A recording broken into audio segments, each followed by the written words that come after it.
I think this is the greatest evidence that the Quran is from Allah subhanahu wa ta'ala and could not be written by a man 1,400 years ago. In chapter 24, verse 40, Allah subhanahu wa ta'ala says, "Or it is like darkness in a deep sea, covered by a wave, above which is another wave, above which are clouds, layers of darkness, one above another. When one puts out his hand, he can hardly see it."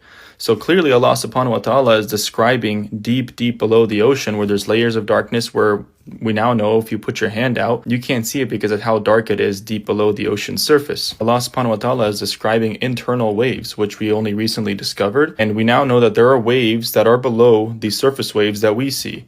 So Allah subhanahu wa ta'ala in the Quran describes clouds, surface waves, and then there's waves below that because he says there's waves above which are waves, above which are clouds.